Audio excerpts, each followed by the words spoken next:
so that we can control what information can be seen by others. Okay, so this is called privacy. This is also in the confidentiality area. Okay, all the software or all the system need to have this privacy control. We can control what kind of information can be leaked to others or can be collected by others. Okay. So requirement, we should preserve authorized restriction on information access and the disclosure. And it includes means for protecting personal privacy and the proprietary information. Proprietary means personal information. Okay. So the definition of loss is that we suffer from the unauthorized disclosure of information. Okay. So basically, how to protect the confidentiality, the common technique is the data encryption. Once we can encrypt the data, then we hold the encryption key. Basically, others cannot see the data we don't want to leak. But for the privacy, it will be more difficult because the software or the system need to provide different privacy degrees because we may try to control, for example, this information can be leaked to one guy, but this information cannot be leaked to another guy. So we should have some mechanism to do the privacy control. This is not like we just encrypt the data. Okay. Okay, so this is about the confidentiality. And the second one is the integrity. So it also has two aspects. One is the data integrity. The second one is the system integrity. So the data integrity means information and the programs are changed only in a specified and authorized manner. So we don't want attackers or others make some unauthorized changes in the information or programs. Okay. So for example, ransomware actually breaks the integrity because they try to encrypt the photos or some important files of the users.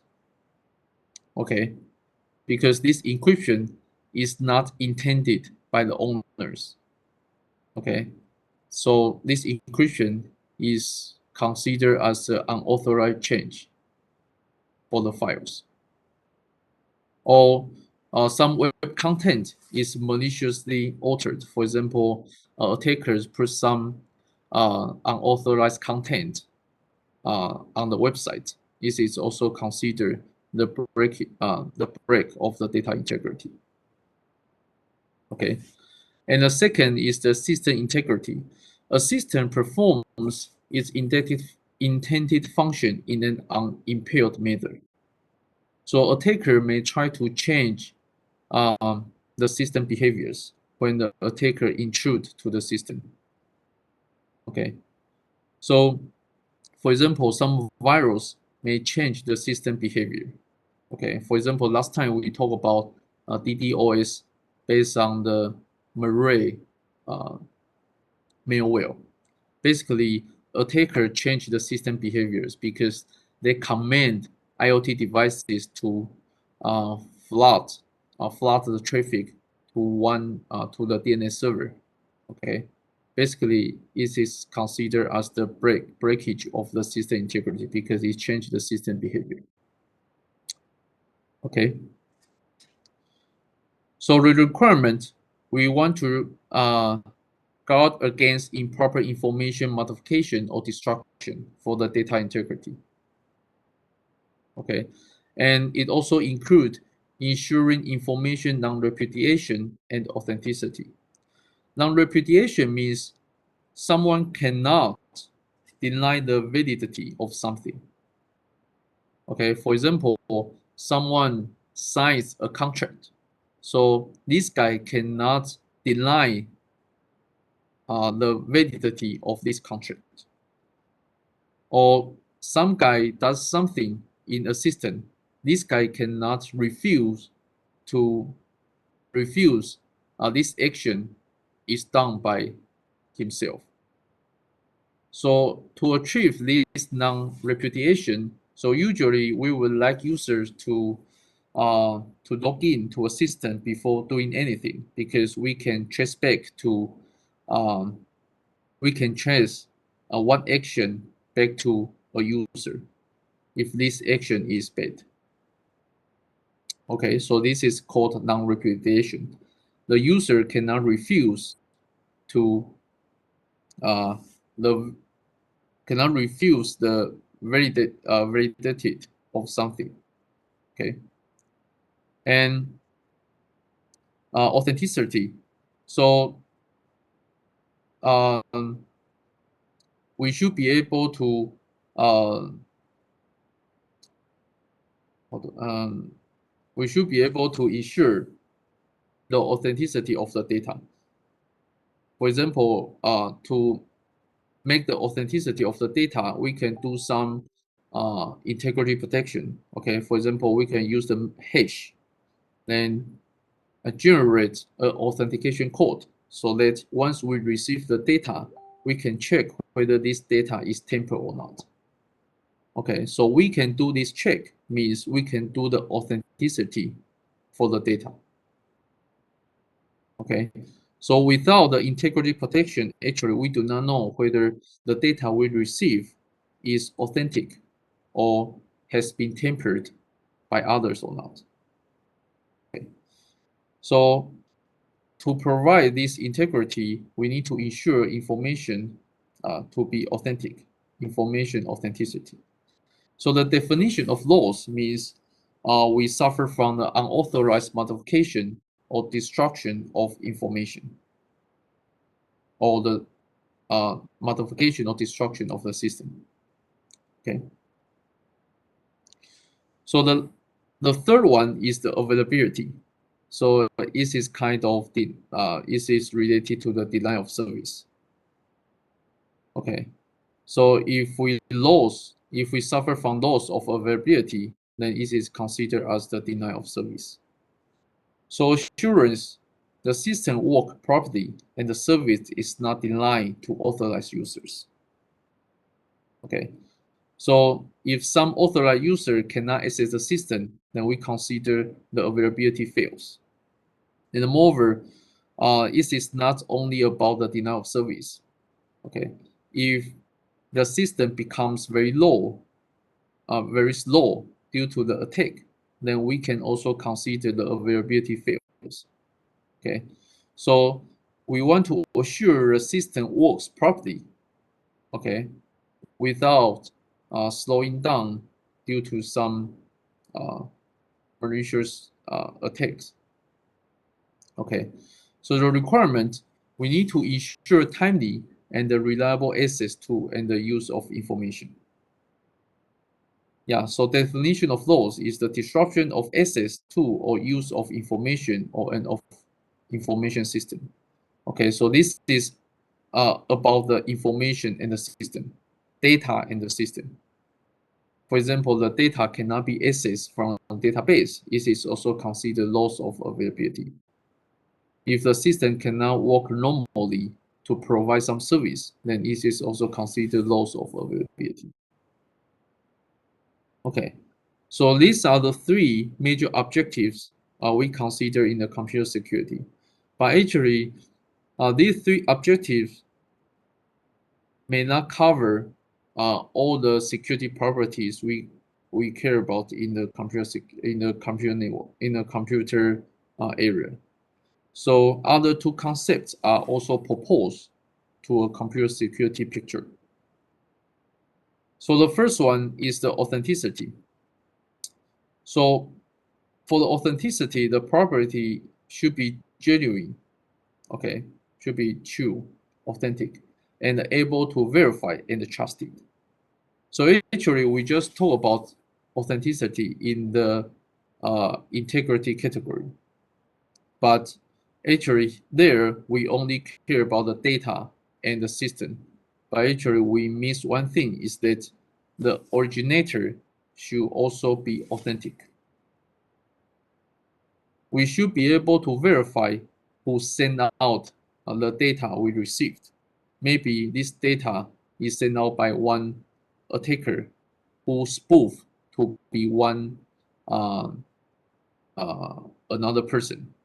Okay, so for this authenticity, we should be able to confident in the validity of a transmission or a message or its originator. Okay, it should cover the transmission data and uh, originator. Okay, so this is a little different from authenticity we just talked about in the integrity protection. So the difference is lies in the originator. Okay, and the second one is the accountability. Requirements for actions of an entity to be traced uniquely to that entity. Okay, so actually this is a little similar to the non-repudiation. Okay, but non-repudiation means the attacker, one guy, cannot deny a validity of one action. When one guy does something in a system or he signs a contract, he cannot deny this action uh, was not done by him. Okay, but this accountability is kind of superset of the non-repudiation, because in order to achieve the non-repudiation, actually we need to do more. For example, we should have the intrusion detection. We should have the access control. Okay, so that we can achieve the accountability.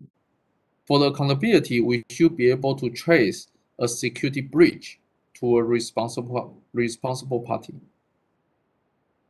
In order to trace back, we should have the authentication so that we can know who log into the system and does something, does the actions.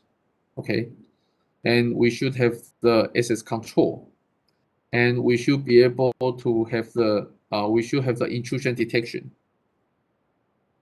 If the system is broken, is intruded, actually we cannot trace back because we do not know who the attacker is. Okay, so we should make sure the system is secure. Then all the users or all the assets are authenticated so that we can trace back to the responsible party. Okay. So this accountability is kind of superset of the non-repudiation, because to achieve the accountability, we should have several supports. We should have the authentication, access control, intrusion detection, okay, and so on. Okay, so in short, accountability means we should be able to trace back to a responsible party for a specific action or security breach. Okay. Okay, so we have three levels of security impact. This is defined by FIPS 199. So FIPS stands for Federal Information Processing System. Okay, so this is also one agency in the US. So usually we follow what has been defined in the US agencies, because all of these have some authority in the computer security area. Okay, so they define three levels: low, moderate, and high. Okay, so basically, I think this is just for your reference. Um, okay, so confidentiality, we also have three levels. The first level is uh, low. For example, directory information of department. Okay, so you can imagine this information can be easily accessed by from a website, and so actually it is not confidential. Actually, it may be public. Okay, and the second level, for example, a student enrollment information. Okay, So it is not that confidential because it can easily check by see whether the student appear in the classroom or not. Okay, so it can easily obtain. And the the the highest level, highest confidential, for example, student grade information. So the student grade information is categorized to be the high confidentiality by this agency, FERPA. FERPA stands for Family Educational Rights and Privacy Act. Okay, because U.S. people think the grade information is very private and confidential information. Okay, so this information should not be leaked to all the students or the others. Okay, so is it like when we release the grade information, we only release the personal grade to each student, but for all the students, we only release the distribution of the grade. Okay, because this grade the release of the grade information maybe make student uh, uncomfortable. So this is considered as a confidential. Okay. Okay, so for the data actually confidentiality actually, for example, the patient information or some company information can also be considered as the high confidentiality. Okay, so here just some example from the school. And the second one, when we consider the integrity, we also have three levels. The first is the low level, for example, the anonymous online poll. For example, when we access some website, for example, Yahoo, or uh, um, some TV websites, they want to do some online poll for the politics purpose, then actually this kind of anonymous online poll is not that important, even if it is tempered, even if it is modified maliciously. Actually, it does not affect. Uh, actually, it does not affect anything important. For example, affect the uh, user's daily life or affect the health of the users. Okay. And the second is the moderate. For example, the articles in the discussion forum.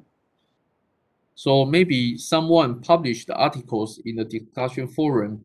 Uh, if it is tempered, then it may affect the reputation of the authors. Okay, so it is considered moderate.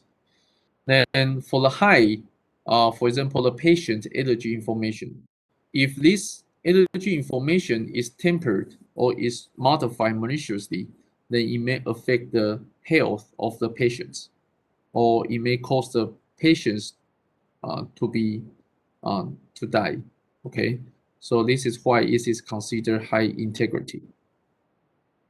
Okay, so this is just some examples to let you know what would be the different levels of the integrity.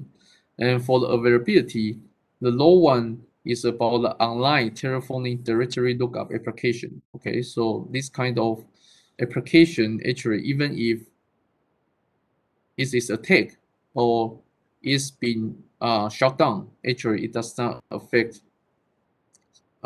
any important things. Okay, and moderate a public website of a university.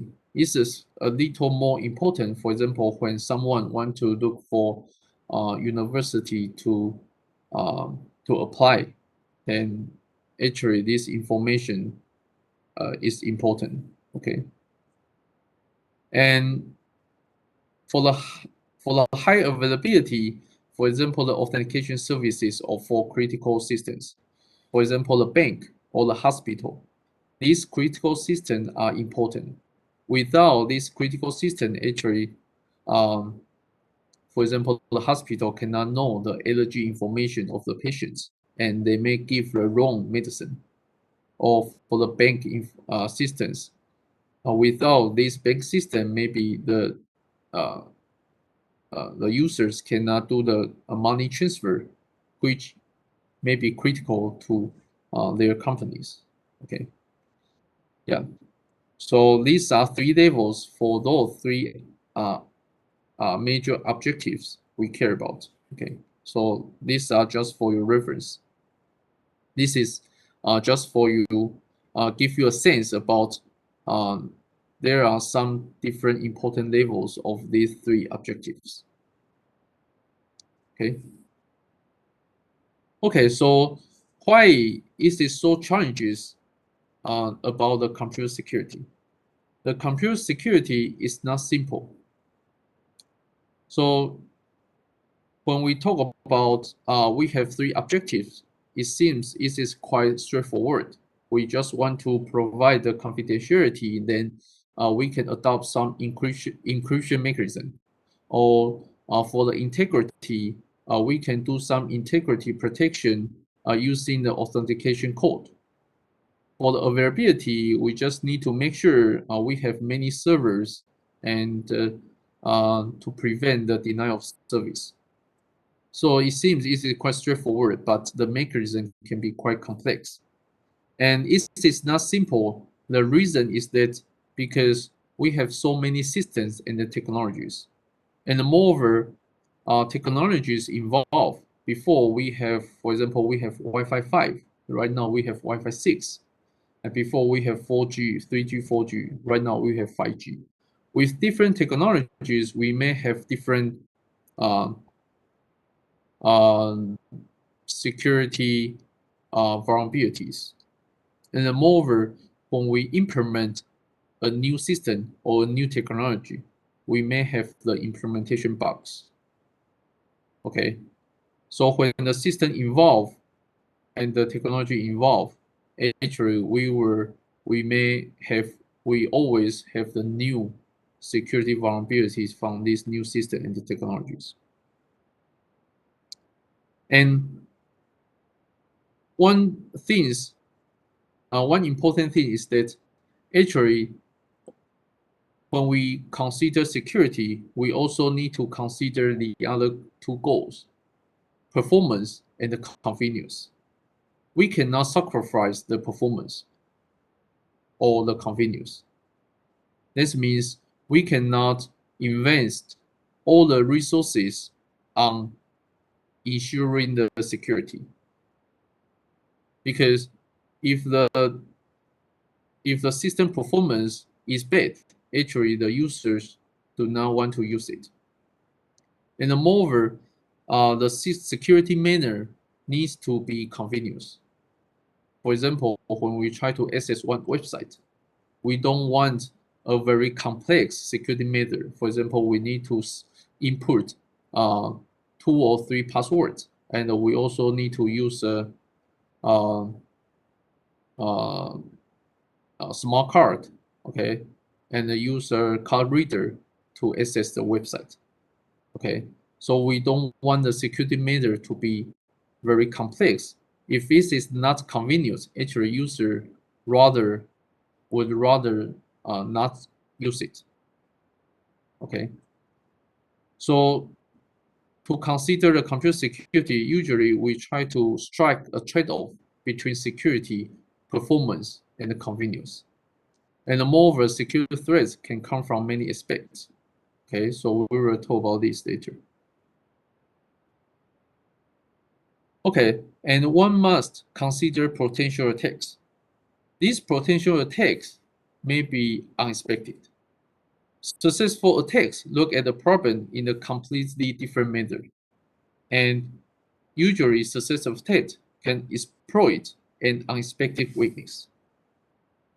Okay, so you can imagine, for example, last time we talked about attackers use the malware to intrude to many IoT systems, and they try to trigger the DDoS attack from those compromised IoT systems to attack the DNS servers.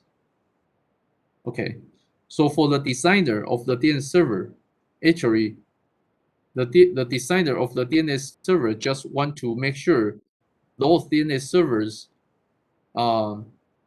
have the integrity protection, have the confidentiality, and can also use the load balancing to, for example, load balancing techniques to achieve the availability. They never thought about that. They may suffer from denial of service from the DDoS attack from many IoT devices. Okay. So you see, actually, the designer of the DNS server does not have any fault, but actually, they may suffer from the denial of service because of IoT devices are so vulnerable. Many IoT devices can be compromised, so that the DDoS attacks can be launched successfully. Okay, so to protect the DNS server, cannot only consider the DNS server itself. We also need to think about whether others can also affect the security of the DNS server or not. Okay, and another thing is about, for example, the show message spoofing. Okay, so in the following slide, I will give you another example about the show message spoofing.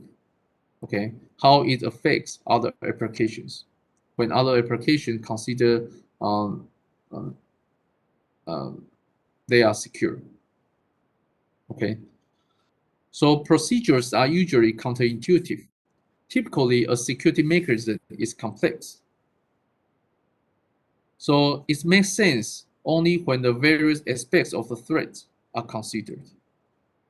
Okay, so why they are usually counterintuitive? Because it is like what I just mentioned. We need to consider the security mechanism from different aspects. We cannot only consider the system itself. So this is why the security mechanism is complex, because it needs to defend attacks against all the other potential security threats. Okay, so the procedures are usually counterintuitive. Okay, because the intuitive way we already talked about, but usually the attacks may also happen in a counterintuitive way. So we also design the security procedure in a counterintuitive way so that we can defend against all the attacks. Okay. Okay, so here I give you an example about the show message spoofing. This is about what we just mentioned. Actually, the attacks may happen in an unexpected way. So in a show message spoofing attack, attacker can send a spoof the show message to user B on behalf of user A. Okay, so here the user attacker. The attacker send a message to user B on behalf of user A. Okay, then when the user B receives this message, this show message, then it consider this message comes from user A. Okay, so actually this is the vulnerability we discovered in 4G networks. So we developed this prototype, this app on Android phone, so that we can spoof the show message. Okay, so here we can input the phone number to be spoofed. Okay, so that would be the user A. We want to spoof the user A to send out a message. Okay, then we input the recipient number. This is the user B's number. Okay, then we can set up, we can configure some attack parameters here. Okay, then once we send out this message, actually, the user B can receive the show message from user A. Okay, but actually this message is sent by this application, but not sent by the user A.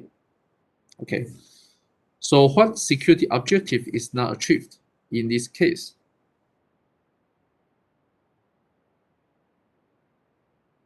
So actually, the security objective which is now achieved is the authenticity. Okay, so this is like what we just mentioned. This is the originator, the message originator is fake. Okay, so this is considered loss of authenticity because the show message come from an attacker, but not the real user. Okay, so actually this is the vulnerability of the signal network, but it may affect other services which rely on the show message. So nowadays, although this show message is a traditional cellular service, but nowadays there have been many applications rely on this service. For example, the banking service. When you want to do the money transfer, then you may need to use the show message to get the authentication code. Or Facebook service, you may be able to use the show message service to manipulate your account on the Facebook. Okay, so actually there have been many services which rely on this show message. Okay, so here we should show two examples which suffer from the show message services. Okay, so the first is the Facebook text service abuse. Actually, we can abuse the operation on the Facebook account. For example, we can just uh, spoof the user S number, then we can manipulate user S account on Facebook. So, for example, we can manipulate user S account by updating his status or adding frames or liking a page for user A. Okay, so we reported this issue to Facebook. We got some reward from the Facebook. Okay, so here is the demo.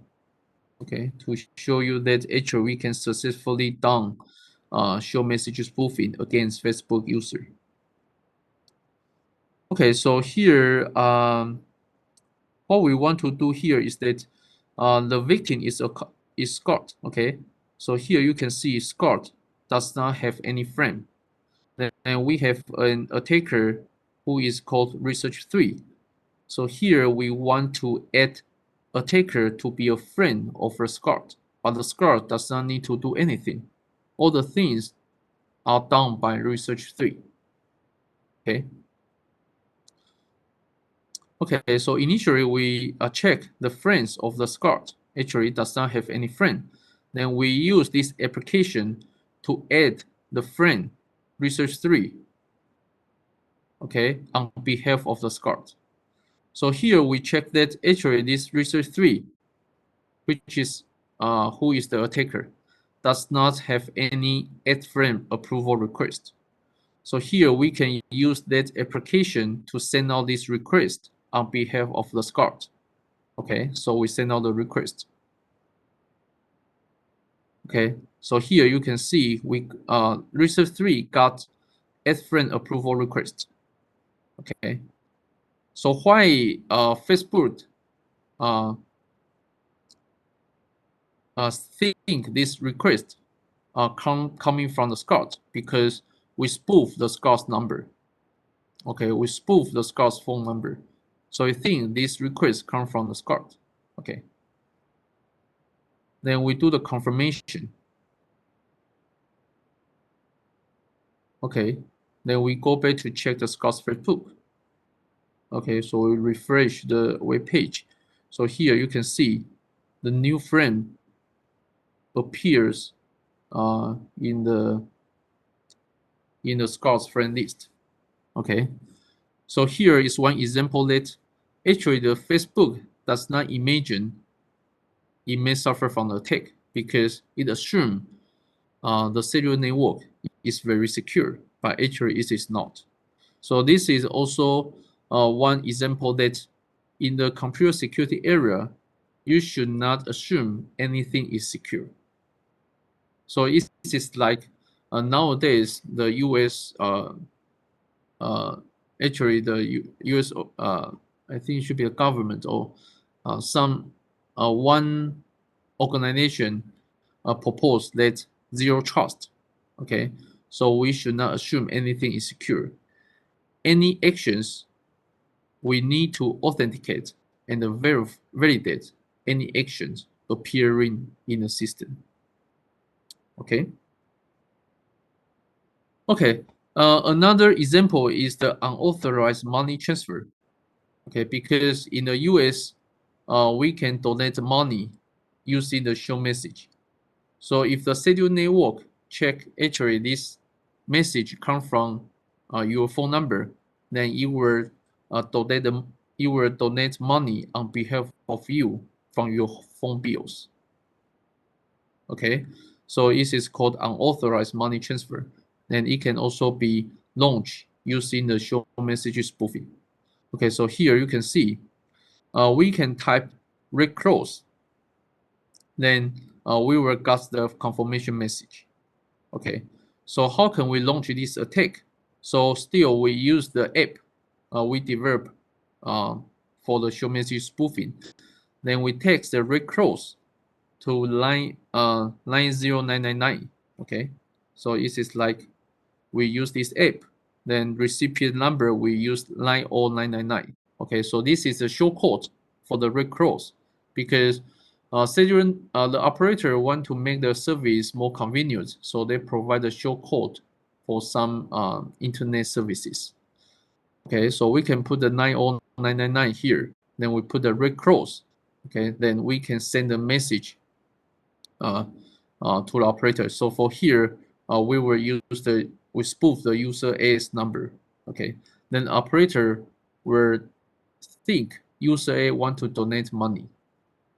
Okay, but here the bad thing is that actually it has a confirmation message, but this is still okay. We can just after 5 seconds, we can still send another message. Then here we put a yes.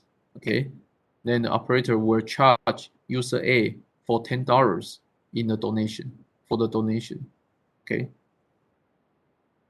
But the bad thing here is that the user A will be aware of this attack because it will receive the confirmation message. But we will send a yes on behalf of user A. Okay. So these are about two attacks we can launch from the show message spoofing. So these are also the example that actually uh, we need to consider some unexpected attacks. And moreover, if we want to defend against this unexpected attack, then the security procedures should be counterintuitive. Because from the intuitive way, you cannot imagine you may suffer from this kind of attacks. Okay. Okay, so I think let's take 10 minutes break. Then we will continue. Okay, thank you.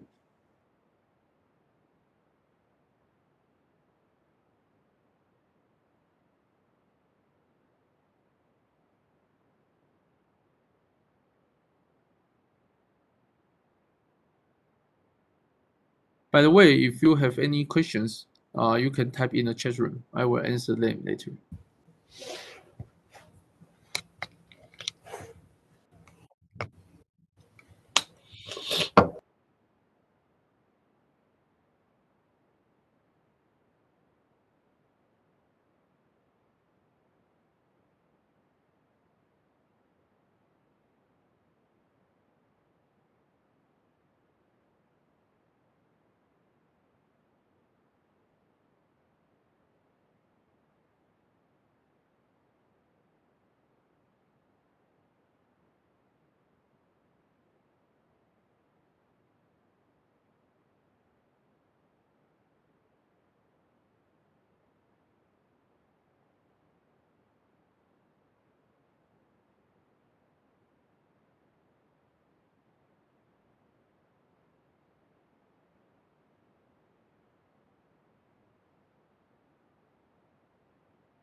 Okay, so let's continue.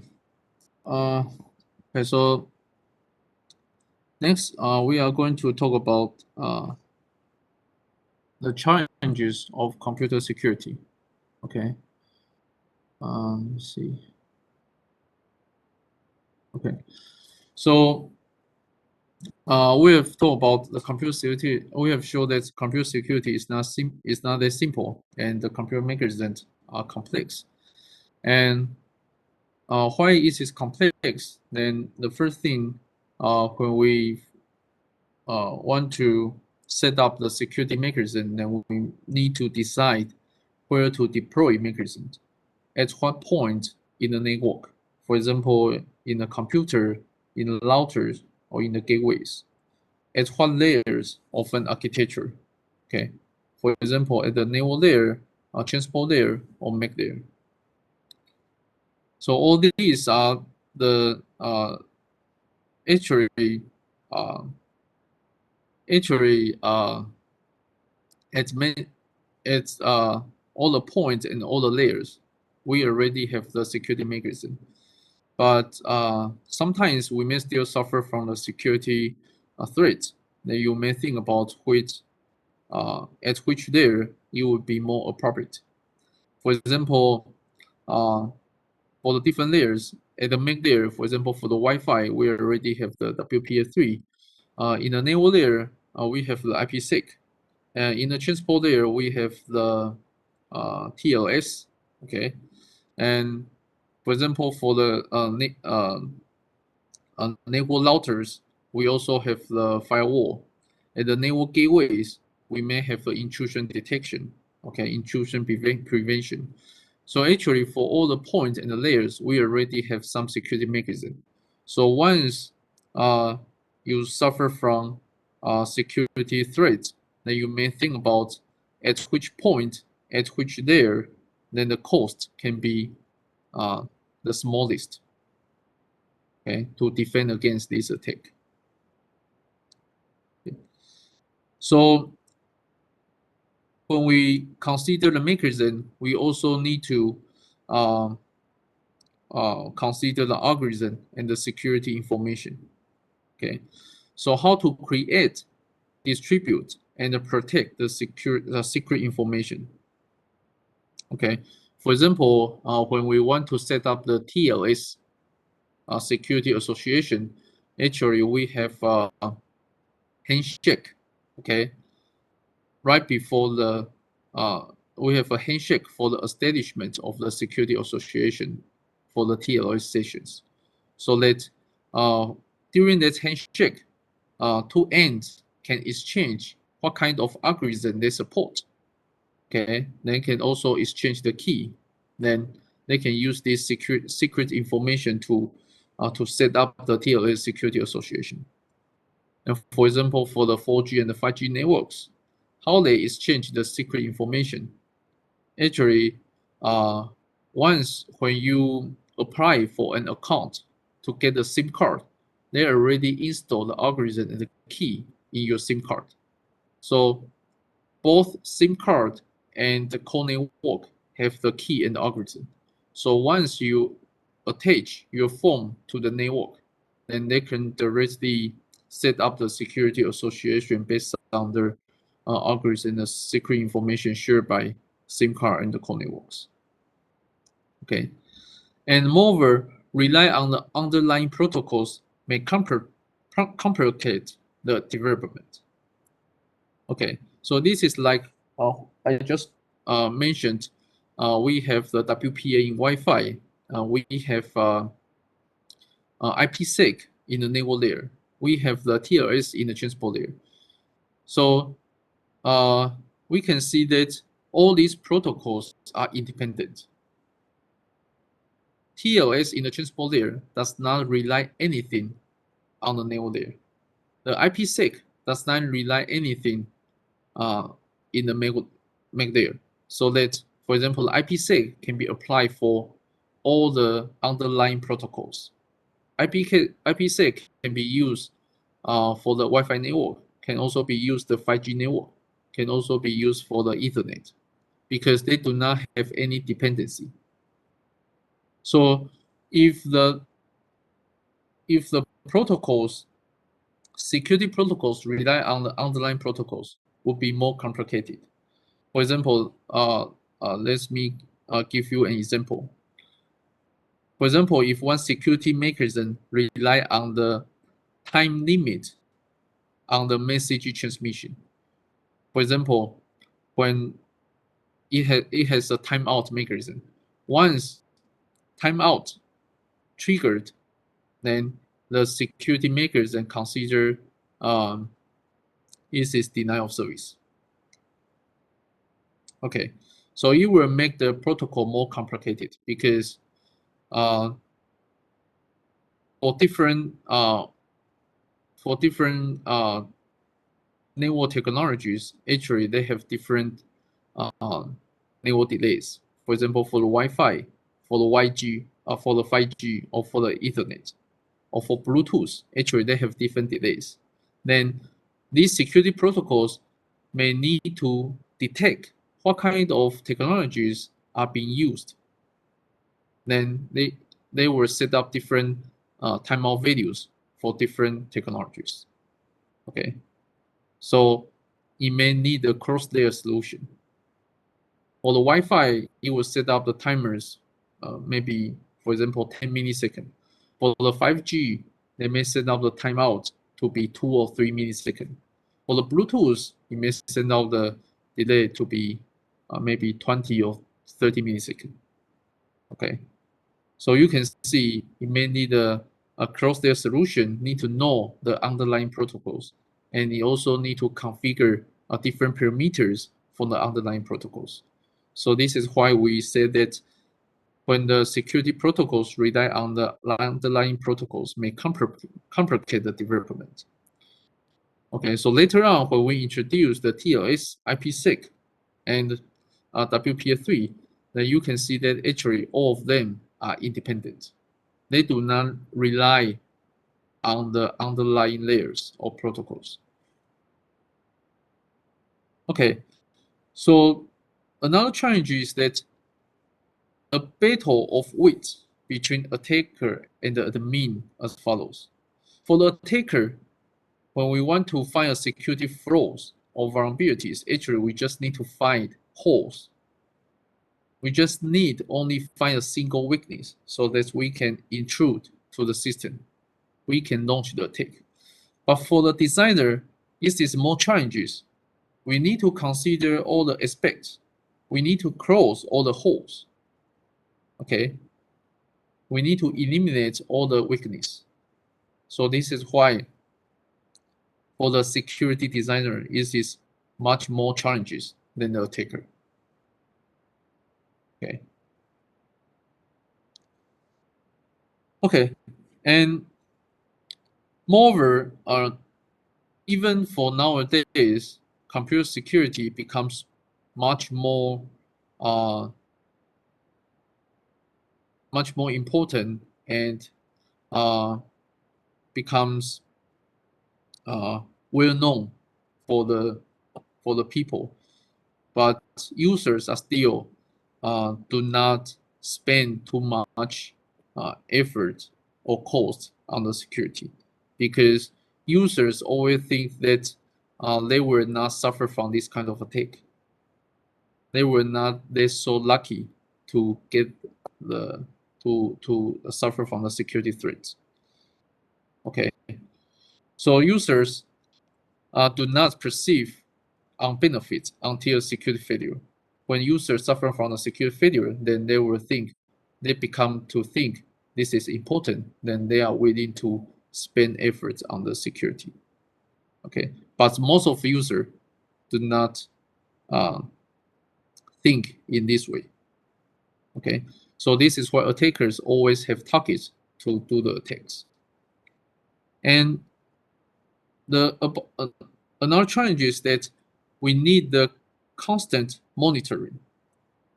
Okay, so the constant monitoring is difficult in today's short-term overloaded environment because we would like to use the resource to have to run some functions Okay, because we cannot see the benefit, immediate benefit from this constant monitoring. So most users do not want to have this constant monitoring for the security. Okay. Moreover, when we enable the constant monitoring for the security, maybe the system becomes slow. Okay. So most users do not want to have this. So too often an afterthought. This is not integral. Okay. So actually, this is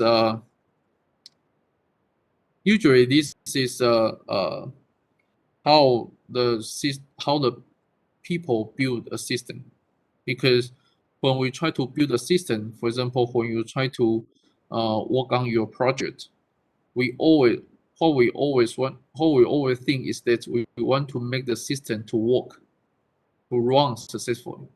But at the beginning, actually, we don't care about the security. So this also um, the company, most companies always run in this way, because they need to make the profit first. Otherwise, why they need to care about the security? So when they design the system or service in this way, then once the system or service uh, succeeds, then they will care about the security. So this security will be considered an afterthought. This is like when we do the design, we do not care about the security. Then afterwards, when we care about the security, it is like we need to do a patch to the system or to the service. Then actually this security design would not be that good, because this is like the patch. Okay, this is not the security inside the design. Then this page may still uh, have some security flaws. So this is not an integral part of the design process. So it would be better to have the initial design uh, with the security already. Okay, so it will make the system be more secure.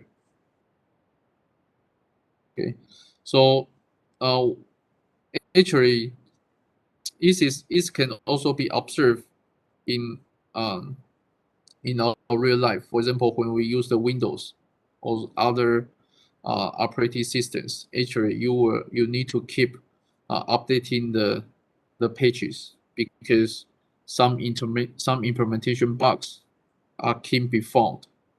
Okay, so it is it happens because they do not design in a security way. Okay, so the strong security is also regarded as an impediment to the use of system, because people always think the strong security measures will make the system become slower. Okay, so usually people don't like the strong security measures. For example, if we want to make the system more secure, maybe you need to uh, have more steps to do the authentication. For example, you need to make the password be longer or more complex. But usually we may forget the, the strong password. Okay, or we need to use the uh, card reader to do the authentication based on the PKI. But actually, we cannot bring. Usually, we do not bring the card reader with us. Okay, so it becomes more inconvenient. So the strong security can be considered as an obstacle to use of the system.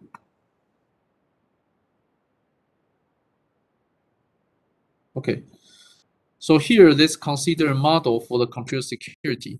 So these are considered four major assets of a computer system. Actually, they are considered as resource assets we want to protect in the computer security area.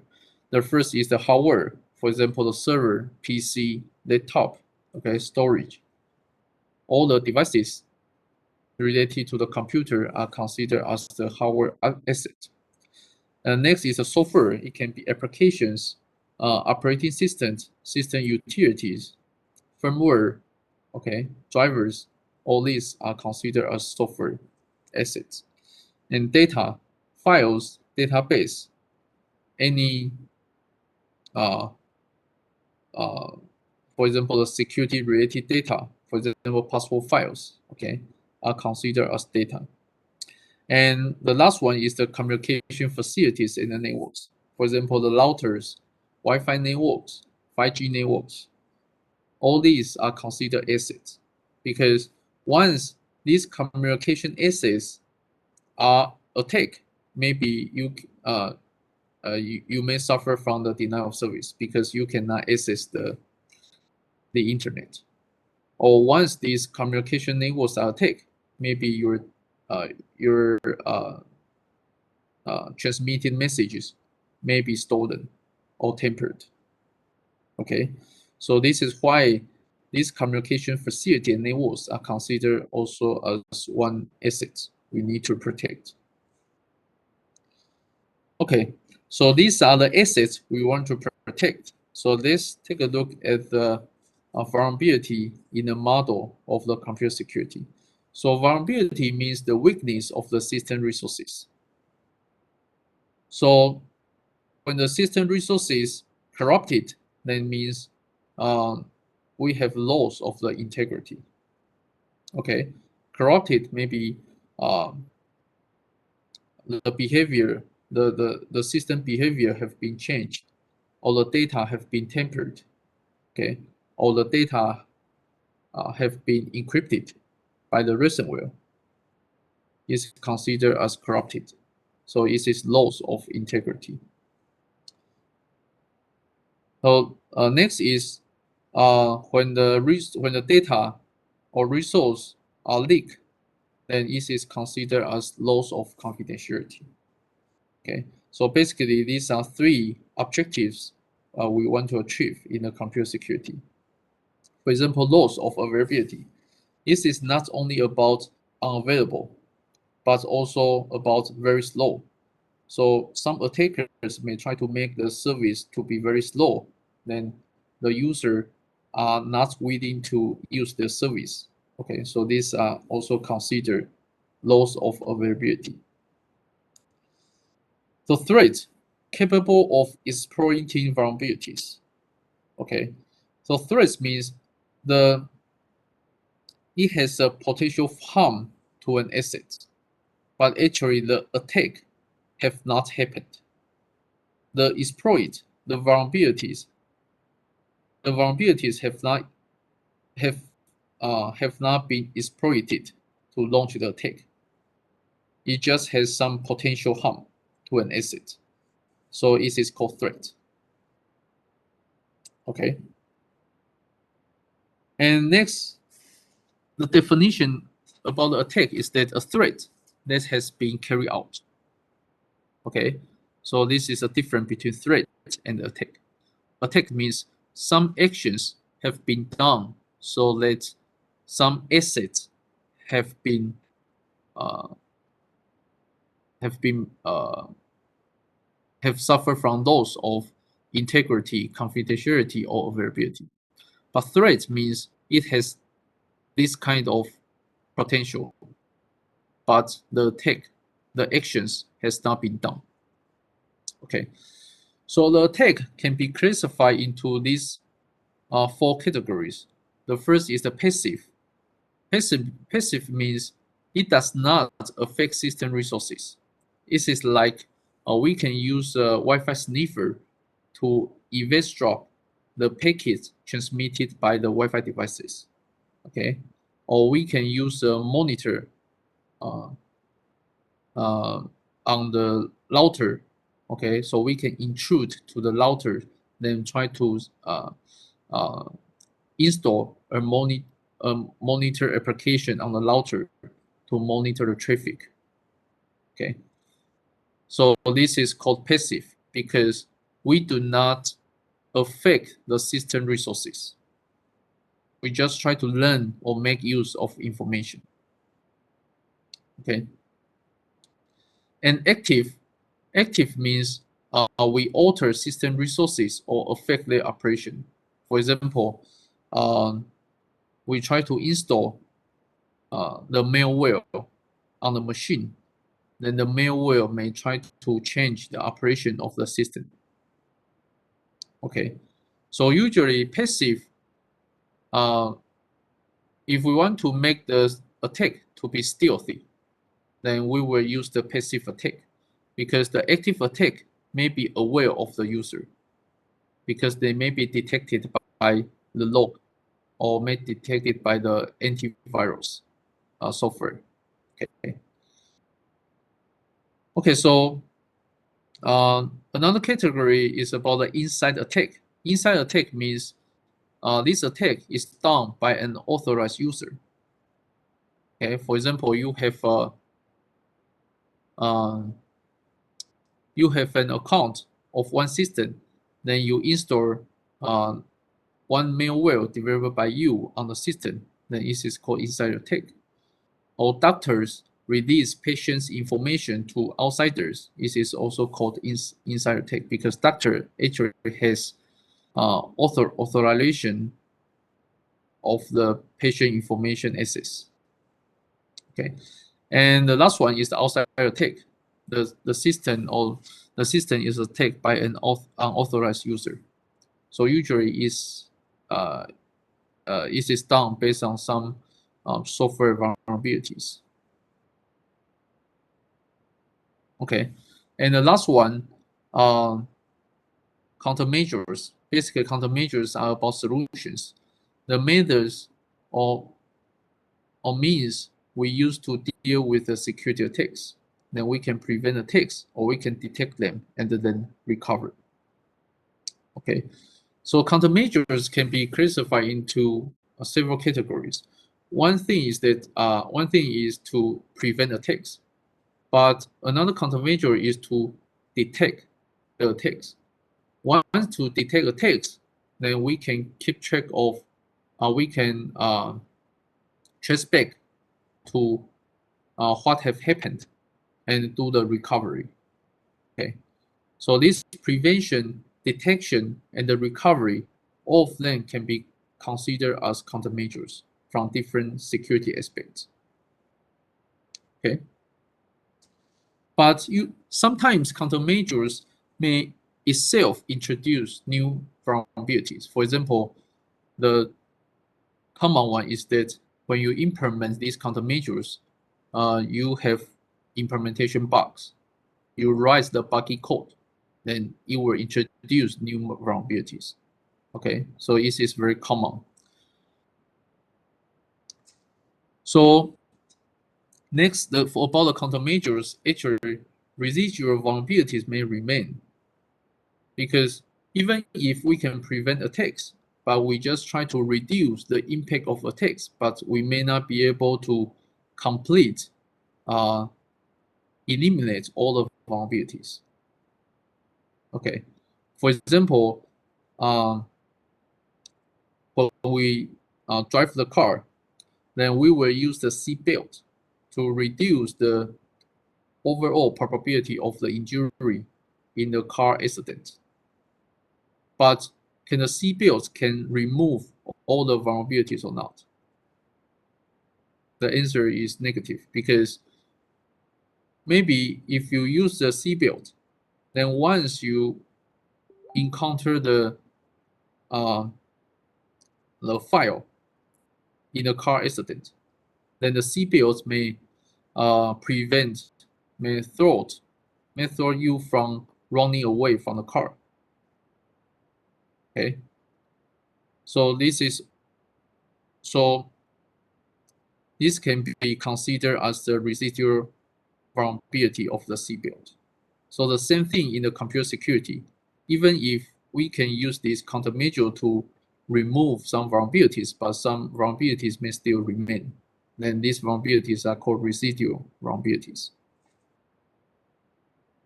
Okay. So goal is to minimize residual level of risk to the assets. Okay. So sometimes we may not be able to eliminate all the vulnerabilities, but at least we can reduce the risk. Okay. Okay, so here is the figure about the security concept and relationships. So the assets are in the middle because all the themes come from the value of the assets because we want to protect the assets and the others attackers want to steal the assets. Okay, so assets, actually the threat agents can be considered like the attackers. Threat agents want to damage assets or want to abuse the assets. Okay, so from this attacker, you will give rise to threats. Okay, so before attacks happens, actually assets may we already uh, we can imagine or we can infer assets have some threat, and the threats will increase the risk.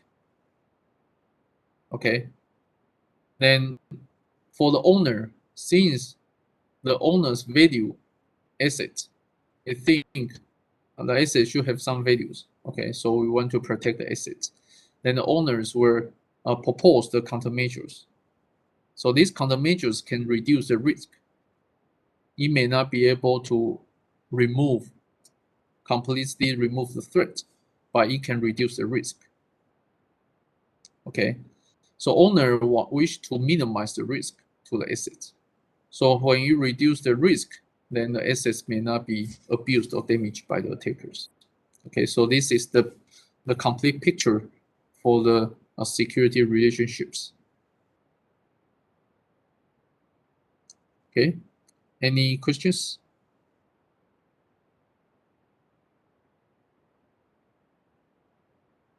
Okay, so let's continue. So here are the category, the four major categories about threats and attacks.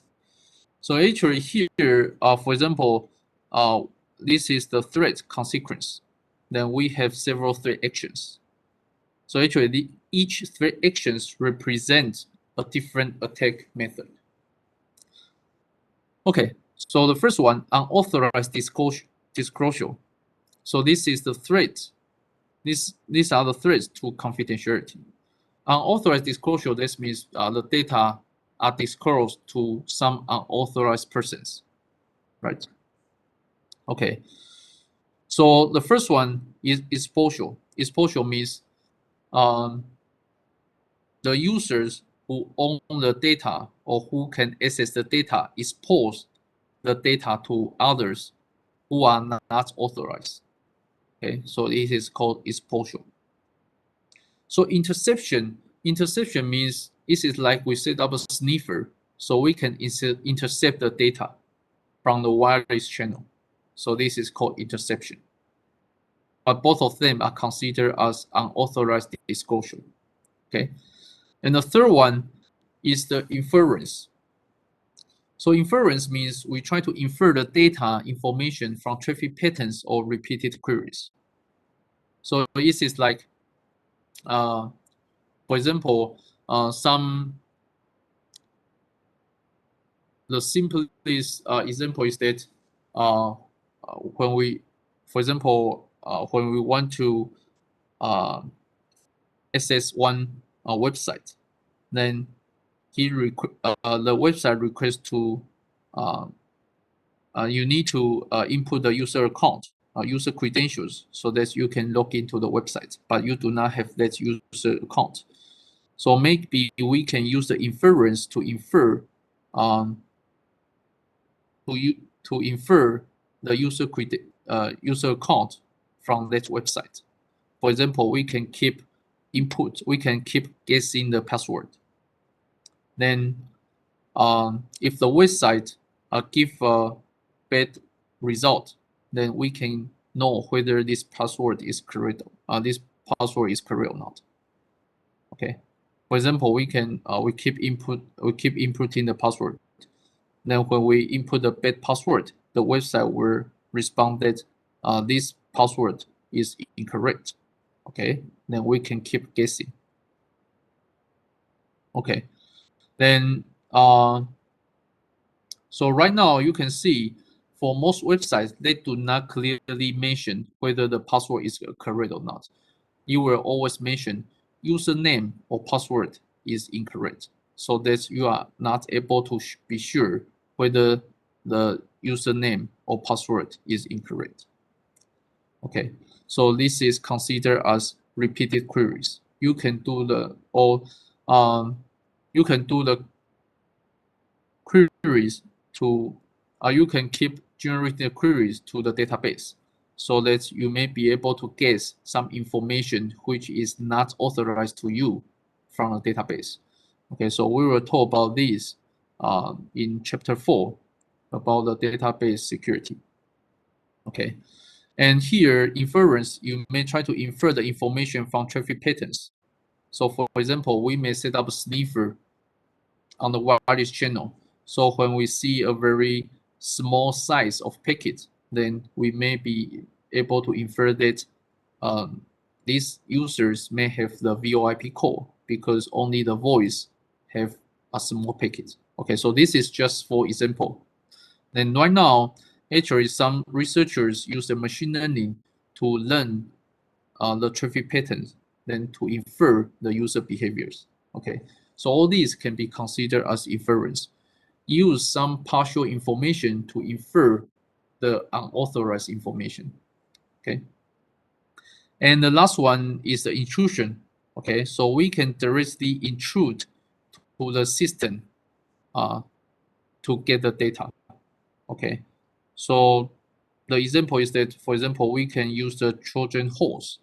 Okay, so we can let the users to install the Trojan horse. Then we can get the we can directly get the data from the system. Okay, yeah. Okay, so these four are considered four different kinds of attack for the unauthorized disclosure. Okay, so when we, for example, when we look at one system, we may think about whether there is any vulnerability in this system. Actually, we can look at this kind of tables to try to think whether each kind of attack can work for this system or not. Okay, and the second one is the deception. Okay, deception means we try to deceive the users. Okay, so we give the false data and the service operation to the user and let the user believe it to be true. Okay, so we try to deceive the users, and there are three kinds of attacks. The first is a masquerade. Masquerade means an unauthorized user who gains access to a system by posing as an authorized user. Okay, so this is like the show message spoofing or IP spoofing. An unauthorized user to spoof itself as an authorized user to access the system. Okay, so this is called masquerade. And the second one is the falsification. Falsification means the attackers try to tamper something. For example, a student may alter his grades on a school database. Okay, so this is called falsification. And the third one is repudiation. So we already talked about non-repudiation. Okay, so repudiation means the attackers have done something, but they deny the responsibility for this action. Okay, so this is called repudiation. Okay, and the third one is about the threats to availability or system integrity. So disruption means we try to disrupt the service, okay, all the system operations. The first one, encapsulation. Encapsulation means we try to do the physical damage to the system hardware or the system operations. For example, we can install the virus or worms to disable a system service. So this is called encapsulation. So corruption means the attackers undesirably alter system operations. Okay, so here you can see corruption. Actually, we corrupt something. Okay, we try to modify the system operation or modify the system function, and this encapsulation means we do not modify the system operation. We just disable it. Okay, so we just stop the system operation. It does not change the system operation. But the corruption means we try to alter or modify the system operation. Okay, so these two are quite different. And the third one is obstruction. So the attackers obstruct the delivery of the system services. So obstruction means we try to um, prevent the delivery. Okay, for example, this service need to be provided through the communication, and we can disable the communication links. Okay, or this, for example, some AI functions needs the computing resource, but we try to overload the system.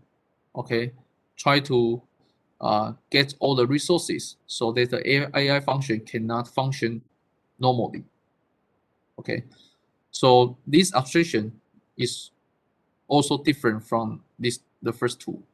It is kind of try to uh, prevent the delivery of the system resources. Then we can um, interfere with the communication. Okay, for the Wi-Fi, we can generate a lot of traffic to interfere with the communication, or we may try to find a way to stop the Wi-Fi service. Okay, so this is called the obstruction. Or we can um, try to overload the system or try to grab all the system resources so that the service does not have enough resource to run normally. Then this is also considered as obstruction. Okay. And the last one is the usurpation. Usurpation is about the threats to system integrity. Okay. So the first one is the misappropriation, unauthorized logical or physical control of the system resource. So misappropriation is about the resource. For example, the malicious software make unauthorized use of processor and the OS resources. Okay, this is like, for example, some attackers will use the Trojan malicious malware, install this Trojan uh, on the victims' machines. Then this malware may try to do the Bitcoin mining functions on that machine. And this Bitcoin mining actually is to steal the system resource. Okay. Then this is considered misappropriation because it makes unauthorized use of the system resource. Okay. And the second one is the misuse. It's gain unauthorized access to a system. Okay. So this misuse is considered as uh, like the function, misuse some function. For example, attackers may cause the security function to be disabled. Okay, so how to differentiate these two, misappropriation and misuse? Misappropriation is used to target system resource, unauthorized use of system resource. And misuse is about the unauthorized access of the system or unauthorized use of the functions. Okay, so these two are a little bit different. One is resource, the other is about the function. Okay, any questions?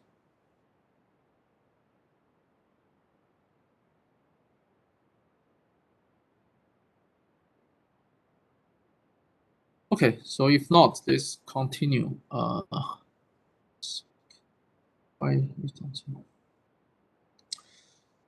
Okay, so assets we already talked about is they include hardware, software, data, and the communication lines. And threats are about breaches of availability, confidentiality, and the integrity. And for the network security attacks, uh, they include passive and active attacks. So actually, we just talked about passive and active. Okay, so in the same sense, passive means we do not try to uh, affect the system operation, or we do not try to modify the data. We do the attacks passively.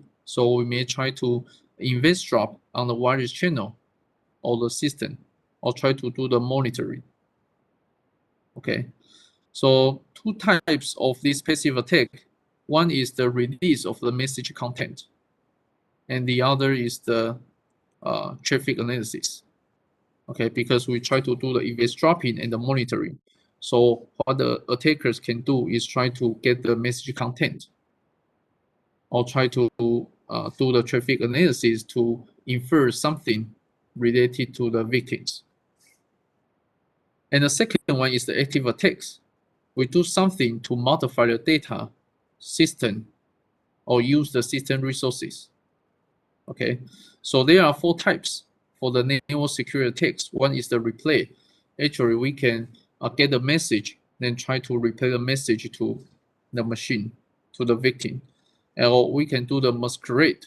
We can do the IP spoofing or show message spoofing. This is considered as masquerade. And the third one, we may modify the messages. Okay. And the fourth one, the denial of service. Okay. So these are about the network security. The attacks come from the network. Okay, so this is the scope of the computer security. So the first step is the access to the data must be controlled. So always, if we want to secure a system, we should have the access control. Okay, with the access control, we can make sure who the user is, and moreover, we can do accountability because we can trace back to the user when something bad happens. Okay, and the second, access to the computer facility must be controlled. Okay, so we have the user authentication. So we will give different resources based on the user account. Okay. Yeah. So this is about the access to the data. Okay. So this is about the access to the computer facility. Okay. And the third one is about the communication, network security. Okay, because during the communication, actually, this communication may be done over the public domain. Okay, so maybe there's a sniffer or there's an attacker uh, uh, within this network. Okay, so we should have the network security over the data transmission. And the fourth one is about the sensitive files must be secure. Okay, so this is considered file security. For example, we need to encrypt the file, and we also need to have integrity protection over the data. Okay, then we can make sure this data will not be tampered by the inside attackers. Okay, so basically, these four are form these four security measures form the scope of the computer security. Okay. Okay, so let's talk about the security functional requirement. So one computer security expert, Bruce uh, Signier, okay, talk about that. If you think technology can solve your security problems, then you don't understand the problems and you don't understand the technology. Okay, so why these experts have this summary of the computer security? So the reason is that because to secure the system, we should have a combination of the technical and the managerial approaches. With only the technical, if the um, if the users do not have the sense to the computer security, then actually maybe the user, for example, they will just use a very simple password. Then even if you have a very good security protection over the system, then the attacker can easily do the social engineering, get the password, and get to the system. Okay, so if our manager keeps making mistake to leak his account, then no technology can protect him.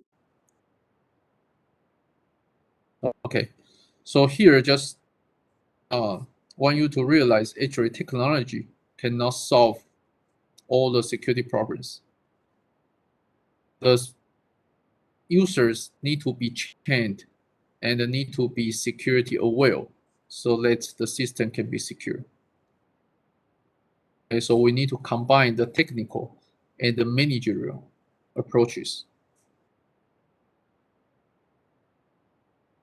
Okay, so from the FIPS 200, actually it lists several technical measures which are necessary to the system. For example, the access control, identification and authentication, system and communication protection, system and the information integrity. And it also lists some management controls and the procedures. Okay, for example, the users need to be system aware and need to be trained. Okay, and here, for example, uh, contingency planning. This means when some attack accident happens, the company or the organization should have the plan to solve it and recover the system. Okay, so these are about the management controls and the procedures. And there are some requirements from the overlapping technical and the management. For example, the configuration management, incident response, media protection. Okay, so actually in this course, we will focus on the technical measures. Okay, so we will not talk about the management controls and procedures. But in our textbook, there are several chapters. There are several chapters about this. So if you are interested, you can take a look. Okay. Okay, so next we are talk about several fundamental security design principles. So why do we need the principles? Because no security design and implementation techniques can systematically exclude security flaws and prevent all unauthorized actions because the technologies and the environments vary. Before, we think that uh, the DES encryption is good enough, but nowadays we think it is outdated. The AES can be more secure.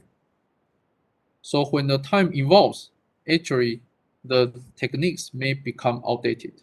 So new uh, we need a new security mechanism. Maybe in the future we will think the current encryption mechanism becomes outdated because we have the quantum computing. Okay. So, but the good practices for good design have been documented. We have some principle. When we do the design or implementation, we can follow. Then have we can have fewer errors in the security practice. Okay. So the first one is the economy of the mechanism. The design should be as simple and as small as possible. I think most of you may have realized this part. When you write your homework, when you write a program, if the program is very complicated and messy, then actually it may include many bugs. Okay, so when we write a program, it should be clean and simple as possible. Then it will be easier for us to do the debugging, and moreover, the bugs will be fewer. Okay, so this is like when we want to build something, it should be like a walnut. Okay, the walnut as solid as possible. Okay, then it will difficult to be broken. If this is like a balloon, it will be easy to be broken. So a complex design will give many more opportunity to have weakness. So this is a very important principle when you do the design or write a program. Okay. Okay, so we have more design principles, then we will leave them to the next time on Wednesday. Okay, so I think that's it for today. Then we stop here. Then we will see you on Wednesday. Okay, thank you.